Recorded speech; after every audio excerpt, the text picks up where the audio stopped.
കൊച്ചിനെ അങ്കനവാടി വിട്ട് കഴിഞ്ഞിട്ട് ഇങ്ങോട്ട് വന്നപ്പോ നമ്മുടെ സരസിച്ചയുടെ മോന്റെ കല്യാണം അല്ലായിരുന്നു ഇന്നലെ. ആ വീട്ടിലോട്ടൊന്ന് കയറി. ഞാൻ ചെന്നപ്പോ പുതുമോടിയായിട്ട് പെണ്ണിരുന്ന് ചായ കുടിക്കുക. എന്നെ കണ്ട ഉടനെ ഇങ്ങനെ ഞാൻ തിരിച്ച ഇങ്ങനെ പിന്നെ ദേഷ്യം വരുത്തില്ലയോ? എന്തോ പത്രാസുകാരിയാന്നേ. അവിടെ മട്ടും പാവവും കണ്ടു കഴിഞ്ഞാൽ ഭൂലോകത്ത് അവളെ മാത്രമേ ഉള്ളൂ താലി കെട്ടിക്കൊണ്ടുവന്ന് നമ്മളെല്ലാം പച്ചീർക്കിലി കോർത്ത് കൊണ്ടുവന്നു തോന്നും. അങ്ങനെ അങ്ങനെ ഒന്നുമില്ലല്ലേ സരസിച്ചേച്ചി പറഞ്ഞു കൊടുക്കണം. ഞാൻ അയലത്തുകാരിയാ. സൂര്യോദയം വരുന്നതിന് മുന്നേ ഞാൻ അവരുടെ വീട്ടിൽ ചെല്ലും. നുണയും കൊതിയൊക്കെ ഞാൻ പറഞ്ഞു വേണം ഇനി അറിയാൻ. അങ്ങനെ ഒരു ബഹുമാനം എനിക്ക് തരണം. അതില്ല.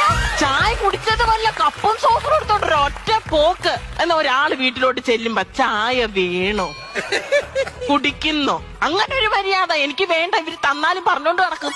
പക്ഷെ ഞാന് സുമതി ഇന്നലെ വീട്ടിലോട്ട് വന്ന് ഞാൻ ചായ കുടിച്ചോണ്ടിരിക്കുക. സുമതി ചായ വേണോ നിനക്ക്? വേണ്ടെന്ന് അവള് പറഞ്ഞു. 1000 തവണ അവള് പറഞ്ഞു. പക്ഷെ ഞാൻ കൊടുത്തു.